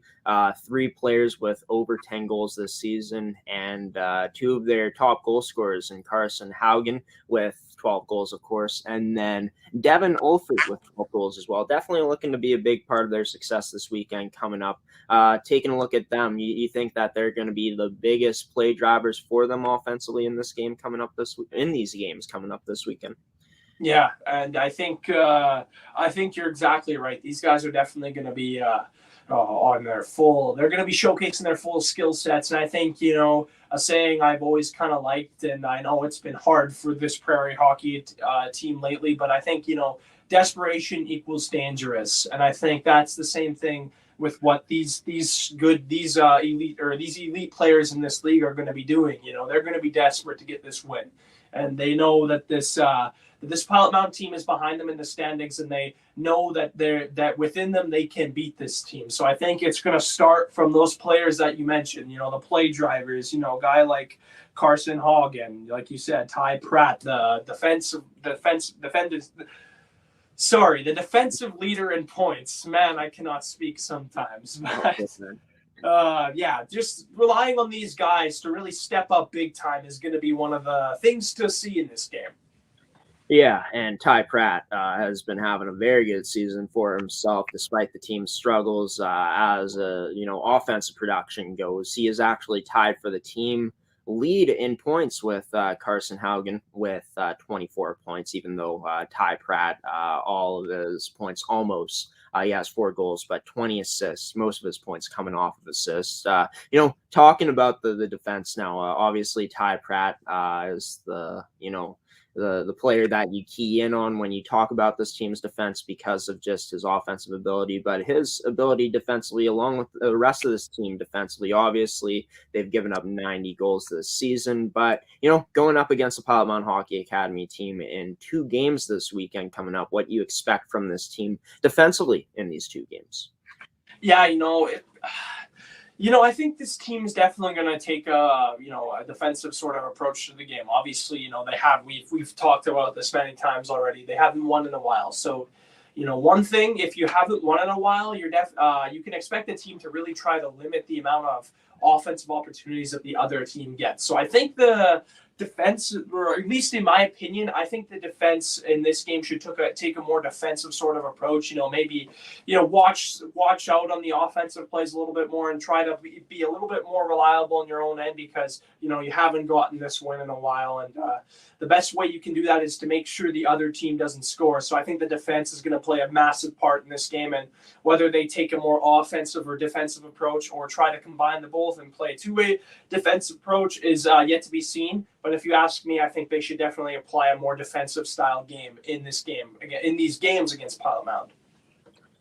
Talking about the goaltending now for Prairie Hockey Academy, 2 goaltenders who have save percentages of over 900 this season, a 905 save percentage for Austin Seibel, and a 913 save percentage for their other goaltender in Silas Curry. Obviously these 2 goaltenders haven't gotten the most wins that they've probably wanted this season, but their save percentage numbers are very good. Obviously the goals against average numbers not being too great, but I think the save percentage numbers here really stand out to me because of how much this team has been struggling to get in the win column in these last 11 games. What you expect from these goaltenders this weekend, no matter which ones we see play? I think it's similar to Pilot-Mound, expect a strong game from whoever they decide to play. I'd assume they'd probably try to play both of them. But, I can't predict the future. So, we'll wait and see. But, these 2 goaltenders, they have over 900 save percentage. The both of them do, like you had said. And that's a pretty big confidence booster. You take a look at most of these leagues, and it's tough to get into that 900 save percentage if you're a team on the lower side of the standings. And obviously, these guys are in the mid-range. But, to see good stats from both these goaltenders in a time where, it's been a little bit dark for your team. You've been kind of in a dark slate, lately with your team. I think numbers like these and are something really that these goaltenders should focus on and like try to work on. Let's improve the save percentage. And I think this team, they haven't seen as much confidence as they would like in the past few games, but I think that confidence is going to rely on the goaltending. If the goaltending is going to be strong, who knows, the team might come out flying. I think it's I've mentioned how I think the defense is going to be the main part of the game, but now I'm going to goaltending, so I keep flip-flopping. But this team needs a win. So instead of saying the forwards are more important than defense, no, I think everything now. This is my prediction now. Everything on this team needs to be perfect for them to come out with 2 wins this weekend. Yeah, no doubt about it. And when you lose as many games as this team has in a row, 11 in a row, like it's not just one area of the game that has been, not so great. The goaltending numbers have been good, but maybe at times the goaltending hasn't been the greatest in these games. There has been probably defensive breakdowns. Their forwards, haven't been able to get on the board as many times as they'd want to in terms of scoring goals, and that goes for just in terms of scoring goals, the whole team. So it's definitely not just one thing, like you said, it's definitely a whole team thing. And in these struggles, and definitely looking to get that full team effort for this Prairie Hockey Academy team for themselves coming up this weekend. Would you say that, going into the keys to the game, would you say a fast start is needed in the keys to the game? Give us your keys to the game this weekend for this Prairie Hockey Academy team going against this Pilot-Mound Hockey-Academy Buffaloes team twice. Yeah, I think you nailed the first point exactly right. Start the game fast. I said that with Pilot-Mound, try to get the first goal of the game. And same thing here. Try to get the first goal of the game. These two teams are close in the standings. 7th and 10th are pretty tight. So, it's going to be important that they start fast. And I think, another thing is try to overcome that mind over matter. Mind over matter. That's the second key to the game, because they've been in this rut for a while, and they might start to doubt themselves, and it's all about trying to overcome those demons. And I think that mind over matter is the perfect thing for them, as a perfect key for them in this game. And second, if the other team comes out and they score, if Pilot-Mound comes out and scores a few goals early, try not to get down on yourself. It's sort of another brain-esque sort of key to the game, but I think this for Prairie to really come out here and get the victory, I think there's a lot of stuff they need to overcome within themselves to be able to get the wins this weekend. Well, there you have it, Seth's keys to the game for Prairie Hockey Academy. I'm excited for these 2 games, Seth. Barring that I am able to make it to the games, hopefully the snow doesn't get in the way and ruins another trip trying to get down to Pilot-Mound, Manitoba. But I'm excited to get ready and go for this weekend, man. I know you are as well. And hope to see you there, Seth, on Saturday and Sunday. Of course, both these games this weekend, with them being at Blackjack Stewart Arena in Pilot-Mound, Manitoba. You folks, the viewers, can catch these games all across our networks where we broadcast here on ASTV Productions, the places that we broadcast from the network. So should be a lot of fun, Seth. But until Saturday, when I see you first this weekend for these 2 games against the Buffaloes and the Prairie Hockey Academy team, you take care, and we'll see you in 2 days, man. Thanks for coming on your segment once again this week. That's Inside Scoop. Always a pleasure, man. Thanks. Seth Rach on this week's edition of Seth's Inside Scoop, joining the show here on this Thursday night as always. And in terms of Prairie Hockey Academy, the opponents that they faced in this 11-game losing streak, since their last win that they had against, I'm just trying to find it exactly here on the schedule. Since that last one that they had back on Saturday, November 6th, the same day that they lost to Pilot-Mound 4-3 in the Buffaloes and Prairie Hockey Academy's last matchup, Prairie won 5-1 later that day on that Saturday, November 6th date, as I said. But over that span, they've played some really good teams in their 11-game losing streak. They've played teams like Notre Dame, the Hounds, who are the first place team in the league. They've played against the Edge, and the Edge has had their way against them for sure, winning 12-1 against Prairie Hockey Academy in one of their games, and 11-2 as well. And yeah, really, the two teams that Prairie has been playing has been Notre Dame and the Edge. So yeah, going to be a nice change of pace for them, I'm sure, getting to play against a different opponent, an opponent that they've had success against this season, even though they lost their last game against them. So before we take a commercial break, I just want to let you guys know about when these games this weekend are going to be played. 7 p.m. is going to be puck drop for the game on Saturday night between the U17 Prep Male Buffaloes from Pilot-Mound Hockey-Academy and Prairie Hockey Academy. And then on Sunday, the second game out of the two games that these teams are playing, it will be played at noon at 12 p.m. Central Time. Of course, 7 p.m. Central Time is the game time on Saturday night between these two teams. You guys can catch these games on our network, ASTV Productions, on our website at astvproductions.com, on our YouTube at Amateur Sports TV, on our Twitter at Amateur Sports TV as well as on our Facebook at ASTV Productions, or anywhere else you guys tune into our broadcast. So going to be a lot of fun, but yeah, that is going to do it for the Pilot-Mound Hockey Academy talk in tonight's episode. Can't wait to be back in Blackjack Stewart Arena. But yeah, coming up after the commercial break, the show will not end yet. I'm going to do a edition of League Report talking about the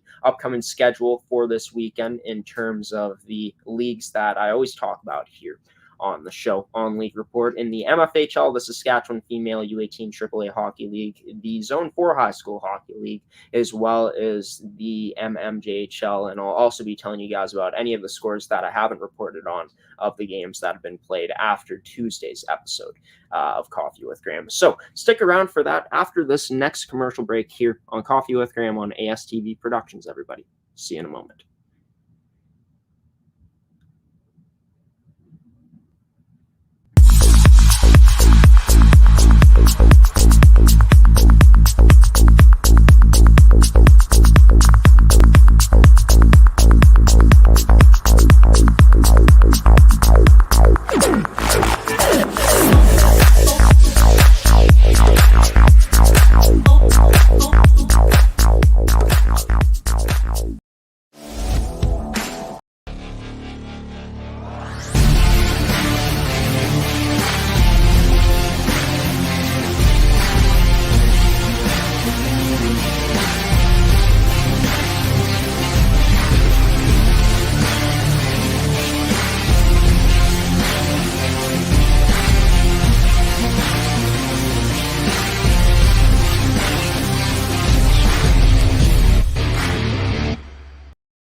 And welcome back to Coffee with Graeme on ASTV Productions. Seth Rach joined the show most recently on Seth's Inside Scoop to give the inside scoop on the two upcoming games this weekend on the network, featuring the Pilot-Mound Hockey-Academy U17 Prep Male Buffaloes and the Prairie Hockey Academy U17 Prep Male team. Both teams, of course, as mentioned many times before in this episode, are playing two games this weekend. One on Saturday night and also one on Sunday afternoon at 12 p.m. My apologies. I'm getting feel like I'm going to hiccup or burp. I don't want to do any of those things because that would be kind of embarrassing. But yeah, welcome back to the show, everybody. Hopefully everyone's having a wonderful Thursday night. It's currently 9:33 here on Thursday. No NHL action tonight, as yeah, they're not going to be playing any more games until the All-Star weekend is done in the NHL. Very exciting time in the year in the NHL. I'd say the skills competition is always the most exciting part of the whole weekend. The games, not as exciting because the players aren't given that they're all that it is an all-star game. So what are you going to do about it? Machine Gun Kelly is going to be performing apparently at all-star game weekend. So that will be interesting.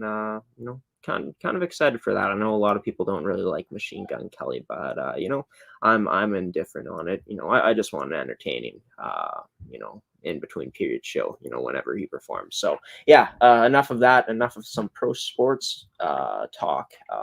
Let's get into this edition, tonight's edition of League Report here, and 4 leagues to talk about. So let's get into it. I will not be showing anything on screen, always on these Thursday night episodes when I do League Report. I just go off of my phone, but let's get into it. Talking about the MFHL first off, and there's already been 2 games that have been played. The Winnipeg Avros played last night against the Eastman Selects, and the Winnipeg Avros won that game by a score of 10-0. The Winnipeg Avros have scored 20 goals in total in their last 2 games, so that offense for them definitely on full display, scoring in a lot of bunches, scoring in bunches in these past 2 games that they've had, of course, playing last Thursday against the Interlake Lightning and playing again yesterday and winning and shutting out the Eastman Selects. So yeah, the Winnipeg Avros winning that game last night. In terms of the Westman Wildcats and Yellowhead Chiefs, that game is being played in Shoal Lake tonight. Might have ended already. It was puck drop was at 7:30, but the Yellowhead Chiefs and Westman Wildcats going at it. I mean, 2 of the top 3 teams in the league. Must be a very exciting game, but who knows? Maybe it's a blowout as well. But definitely 2 heavyweights going at it. No games will be played tomorrow in the MFHL, but there will be games played on Saturday and Sunday. There are 3 games that are going to be played on Saturday, starting with the Pembina Valley Hawks and Winnipeg Avros at the Seven Oaks Arena, the Seven Oaks Sportsplex at 2:15 p.m. on Saturday. The Eastman Selects travel to Interlake's home arena at Lundar this time around at 2:30 p.m. And the Westman Wildcats on Saturday in the 3rd game of the tripleheader that's going down in the league on Saturday is going to be the Westman Wildcats going to the BDO Center for the Community to play the Central Plains Capitals at 4 p.m. is when the puck will drop for that one. And then moving into Sunday's action, there will also be a triple header played on Sunday. Another game that was talked about here early on in the network, as well as the game that they played against the Avros, or are going to be playing against the Avros this coming Saturday. It's the Pembina Valley Hawks going to the BDO Center for Community in Portage La Prairie, Manitoba, to battle it out with the Central Plains Capitals. Now, this game is important, and the reason why I think it's very important, even though the Pembina Valley Hawks, like Emily Foster said, both of the games for them are very important for them this weekend, but I think this one holds a bit more value for them in terms of this, for this fact, and this fact only, is that the Central Plains Capitals and Pembina Valley Hawks have the same amount of games played this season. And even though the Pembina Valley Hawks have a better record at this point, with the same amount of games played heading into this weekend, they're only 4 points behind the Hawks are only 4 points ahead, of the Central Plains Capitals in the standings. So Central Plains, depending on what happens with them, as well as Pembina Valley, heading forward here for the rest of the regular season, as both teams have 4 games left, could potentially see a swing in the standings. And this game is very important for the Pembina Valley Hawks and both the Central Plains Capitals, because they could very well be swapping positions in the standings, to end the season. And, Central Plains might get the 5th place spot over Pembina Valley if Pembina Valley, continues to, or loses the games to end this season. But should be interesting to see what happens there. Going back to the schedule, the other 2 games that are going to be played on Sunday, it's going to be the Westman Wildcats against the Winnipeg Avros. Westman coming into Winnipeg to play at Seven Oaks at 12:45 p.m. And then at 4:30 p.m. in the last game of the weekend in the MFHL, the Yellowhead Chiefs will be hosting the Interlake Lightning at Shoal Lake. Puck drop, of course, at 4:30 p.m. in that game. Let's move over to the Saskatchewan Female U18 AAA Hockey League now. 2 games have been played so far this week in the league.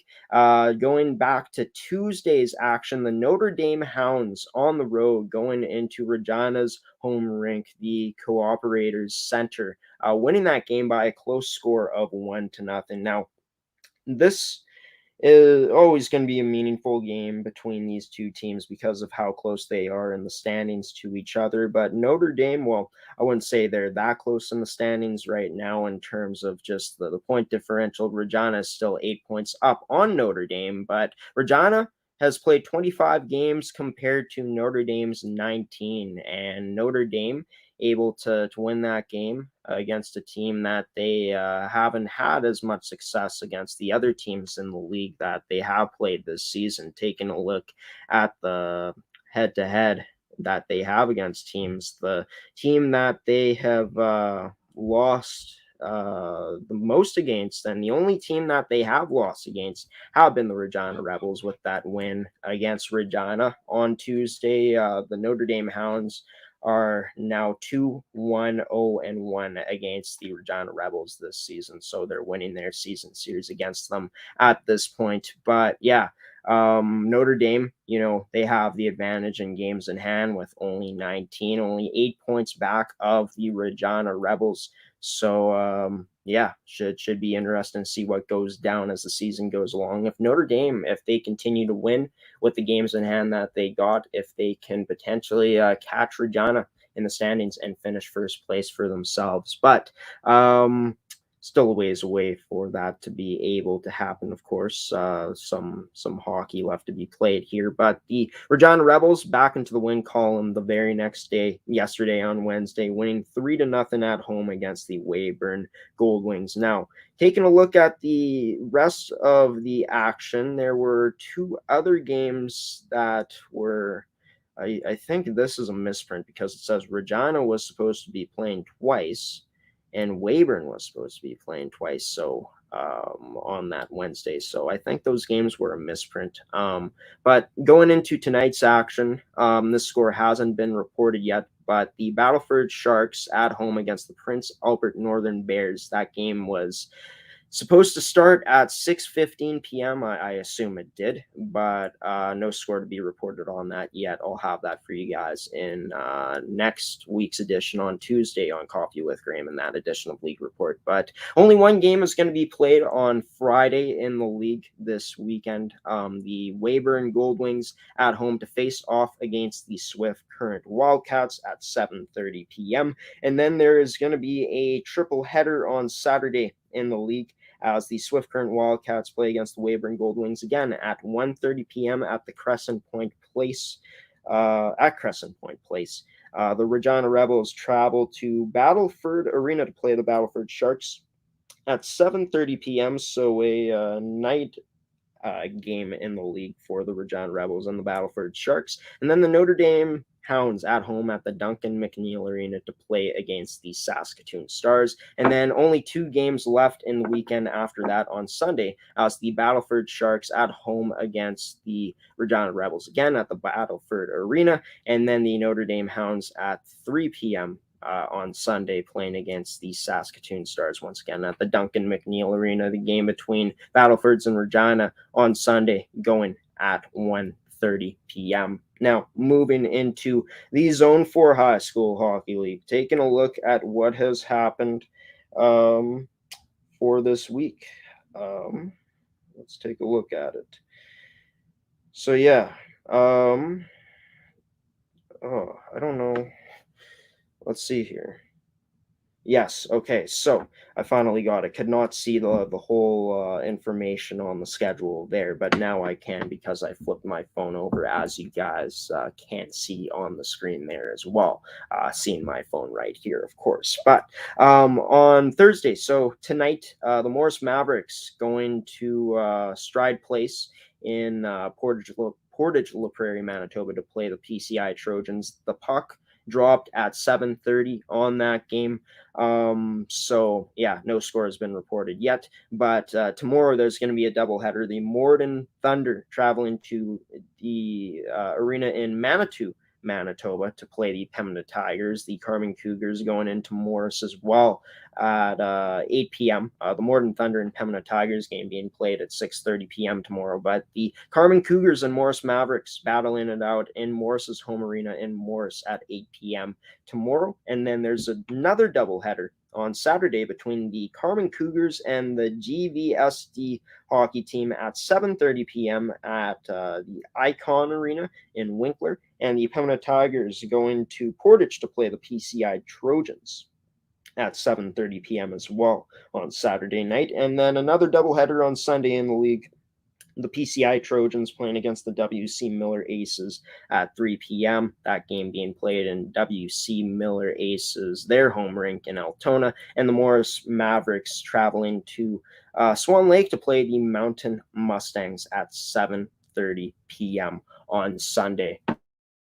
And that'll conclude the action, all the games that will be played in the Zone 4 High School Hockey League coming up this weekend. Now, moving into the MMJHL, the games that will be played. And we got a final score, a game that was played tonight at the St. Vital Centennial Arena.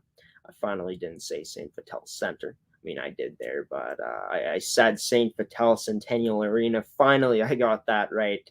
I don't know why I always said St. Vital Center. I guess I'm thinking that hockey might be played in the mall here in Winnipeg, Manitoba. But going away from that, the St. Vital Junior Victorias were in a battle against the Charleswood Hawks. Charleswood was up 2-0 after the first 20 minutes of this game, after the first period. But then the St. Vital Junior Victorias played a strong 40 minutes for the rest of the game in terms of their second and third period scoring, as they scored 2 in the second period. Charleswood scored 1 in that period to stay in the lead in that game, 3-2 heading into the final 20 minutes in the third. But the third period, it was the St. Vital Junior Victorias scoring 2 goals and Charleswood unable to score any. St. Vital took that game 4-3, also scoring a goal on the power play, going 1 for 3 on the power play. The Charleswood Hawks going 0 for 2 on the power play. Shots ended up being 38-35 in favor of the Charleswood Hawks, but that did not matter. The St. Vital Junior Victorias storming back and being able to put another win in the win column, going to 20 wins on the season now, winning their second game in a row. Being able to get to that 20th win on the season. Ben Coppinger scored 2 goals in this game. Bullock and Ticknor for the St. Vital Junior Victorias scoring as well. Going into the coming up games, the games coming up, man, why can't I speak sometimes? But a triple header is gonna go down tomorrow, as the Raiders Junior Hockey Club will be traveling to the Bell MTS Iceplex to battle it out with the number 1 team in the league at this point in the season, the St. Vital Junior Victorias. The Raiders Junior Hockey Club looking to snap a 2-game losing streak, as the St. James Junior Canucks are looking to snap a 1-game losing streak. Coming up tomorrow at 7 p.m. The Stonewall Jets are also looking to snap a losing streak. They've lost their last 4 games outside of a playoff spot. They're playing another team that is outside of the playoff spot at Southdale Arena in the St. Boniface Riels, as St. Boniface has lost their last 3 games. Puck drops on that game. In that game at 7:30 tomorrow night. And then the Pembina Valley Twisters, the hottest team in the MMJHL right now with 6 wins in a row. Going to East End Arena, the Ed Golding Arena in East End, to battle it out with the Transcona Railer Express, who, not going to lie, have been struggling in this 2022 portion of their season. Transcona looking to get back into the win column as they lost their last game that they played. Of course, Transcona, the second place team in the league, matching up against the third place team in the league tomorrow. And in fact, like I said, the hottest team in the league in the Pembina Valley Twisters, the Transcona Railer Express obviously looking to get back in the win column after losing their last game that they played. And Pembina Valley, for them, they're looking to also continue their winning ways and stretch that win streak to 7 wins in a row coming up tomorrow night at 8 p.m. at East End. And then on Saturday, 2 games to be played. The River East Royal Knights looking to win their 2nd game in a row as they travel to the Bell MTS Iceplex Flynn Rink to play against the Fort Garry Twins. Fort Garry, a team that's been doing good recently, winning 3 games in a row. They'll look to stretch that win streak to 4 at 7 p.m. on Saturday night. And then the Charleswood Hawks travel to the Morris Multiplex to battle it out with the Pembina Valley Twisters at 7:30 p.m. on Saturday night. And then another doubleheader on Sunday. The 2 top teams in the league at this point in the season, the St. James Junior Canucks going to the East End Arena, the Ed Golding Arena, to play the Transcona Railer Express. Transcona has had St. James's number this season so far. And, I just looking at the schedule, looking at the St. James Junior Canucks, how they fared against the Transcona Railer Express. Let's take a look here. Let's see. Yeah, looking at it. These 2 teams actually played each other for the first time on November 12th. Where the Transcona Railer Express beat the St. James Junior Canucks 2-1 in a shootout. In the next matchup that these teams played on November 21st, it was the St. James Junior Canucks that got the edge on Transcona in that game, winning that game 2-1. And then the most recent matchup that these teams had was actually the game that broke the St. James Junior Canucks win streak. Where Transcona won 5-4 back on January 14th. So wouldn't say that St. James has struggled against the Transcona Railer Express, but rather that's a team that has had their number in terms of winning more games against St. James than St. James has won against Transcona. So that'll be a very entertaining game to watch. 2 of the top teams in the league, as only 4 points separate these 2 teams heading into this weekend, with St. James being the number 1 team in the league and Transcona being the number 2 team in the league right now. And the Pembina Valley Twisters are only 2 points behind the Railer Express. So for Transcona, 2 huge games for them, as they'll be looking to get back in the win column, like I said, on Friday night against Pembina Valley. A game that's very important for Transcona and Pembina Valley in terms of the standings, and a game that's also important for Transcona coming up on Sunday against the St. James Junior Canucks, as of course the Railer Express only 4 points behind the St. James Junior Canucks at this point in the season, with a game in hand on them. But talking about the final game that's supposed to be played this weekend, it will be played against the Raiders Junior Hockey Club and the St. Boniface Riels at Southdale Arena at 4 p.m. Of course, the Railer Express and Junior Canucks going at it on Sunday at 2 p.m. So if you guys are in the area for those games, if you guys want to watch some awesome junior hockey, be sure to, check out the games, of course, while following restrictions that the rinks have in your area. And yeah, if you're able to watch these games, be sure to do it, because it should be another exciting weekend in the MMJHL. And that goes for if you're in the area for the MFHL games, be sure to catch those, as well as this, if you're in Saskatchewan, any area of that province, be sure to catch any of those games if they're in your area. And also be sure to, if you're a high school hockey fan and in the area for any of the Zone 4 High School Hockey League games, be sure to check those out as well. Also want to give some clarifications. So the guy I always talk about on the Pembina Valley Twisters, TJ, looking at it, he is leading the league in points right now with 61 points in 33 games played. And shout out to one of the players that plays in the MMJHL, in Rylan Netchwaduk, a guy that I've had on the show here and had the pleasure to interview him a while back here on the show. back in 2021. But he told me about TJ's last name and how to pronounce it. He typed it out for me. It's Matsiushevsky. So I'll be sure to pronounce that right and give the leading point getter in the MMJHL. Finally give him the respect and not butcher his last name. But yeah, that's going to do for League Report on tonight's edition of Coffee with Graeme, folks. And before I end off tonight's episode, I said that I was going to announce this to you guys on Tuesday morning's episode, on tonight's episode, and I will do just that. So I have started a mental health fundraiser called Graeme's Mental Health Fundraiser on GoFundMe.com. Now, all proceeds in this fundraiser, the money that is being raised, will be going to the Canadian Mental Health Association. And just to let you guys know, I'm loading the GoFundMe here to let you guys know about who the Canadian Mental Health Association is. Man, I just got to sign into the GoFundMe here. Let's see.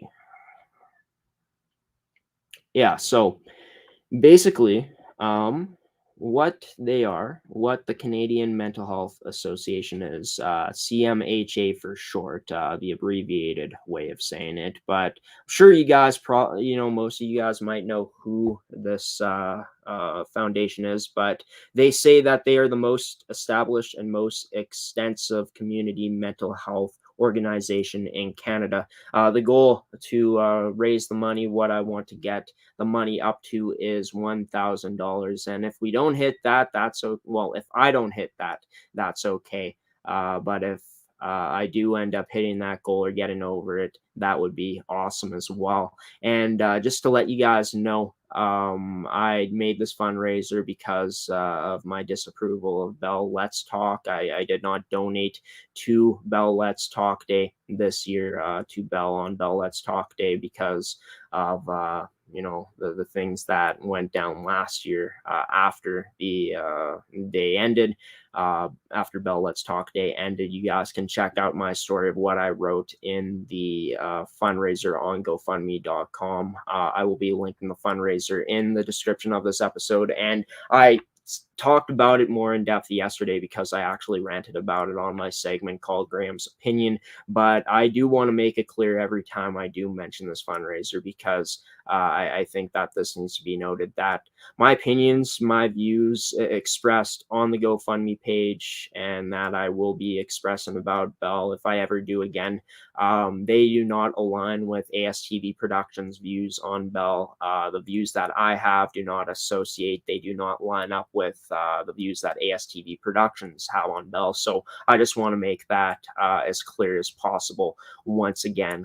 But basically, folks, as of Tuesday night, the fundraiser has been open on GoFundMe.com. My birthday is on May 10th, so that is when the fundraiser will be running to. That's when it will be closed. So lots of time to donate if you want to. And like I said on my GoFundMe page for this fundraiser, whether you donate $100 or $1, doesn't matter. Any amount of money helps.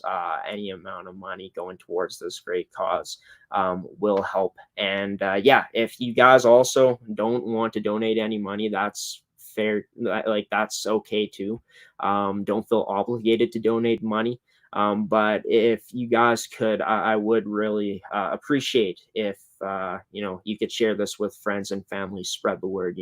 That's the best way to raise money for fundraisers, in my opinion. So I do want to make it clear once again, my views expressed about Bell Media and Bell Let's Talk Day are my views and my views only, not ASTV Productions' views. They do not align with the views that ASTV Productions has, and they do not align on the opinions that ASTV Productions as a company has on Bell Media. Like I said, they are my views and my opinions only on Bell. So yeah, getting that out of the way, I will be linking the link to the GoFundMe page for my fundraiser called Graham's Mental Health Fundraiser here in the description of this episode after the episode ends. But yeah, that is going to do it for tonight's edition of Coffee with Graeme. Coffee with Graeme will be coming to you next on Tuesday next week at 10 a.m. Central Time in the morning. You guys can catch that episode on our website at ASTV Productions, on our Facebook at ASTV Productions,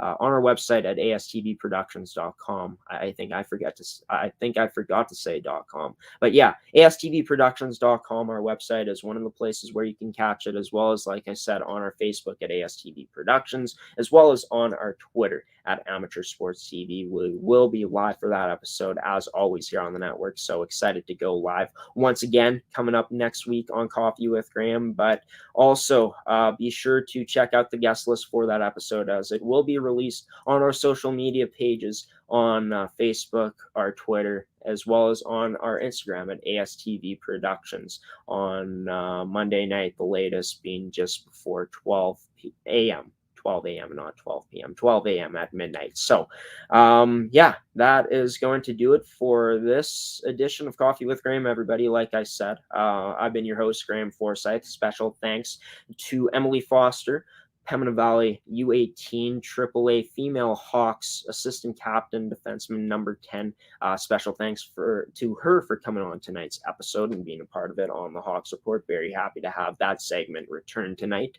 Also, a special thanks to Tony Bertone, head coach of the Assiniboine Community College Cougars women's college hockey team, for coming on tonight's edition of Coffee with Graeme, as well as Ginger Collins of Pilot-Mound Hockey-Academy for coming on and talking about the dorm expansion that Pilot-Mound has going on right now, and to Seth Rach as well. Thanks to him for coming on the show and giving us the inside scoop about the games that are going down on the network this weekend between the Pilot-Mound Hockey-Academy U17 Prep Male Buffaloes and the Prairie Hockey-Academy U17 Prep Male team. But yeah, also a special thanks to you, the viewer, for sticking around for these 2 hours and watching tonight's edition of Coffee with Graeme too. Your support means so much to me and everyone here at ASTV. And also a special thanks to our sponsors in AETi, Caisse Financial Group, Evolve Green, Pilot-Mound Hockey-Academy, and Toby Hockey for sponsoring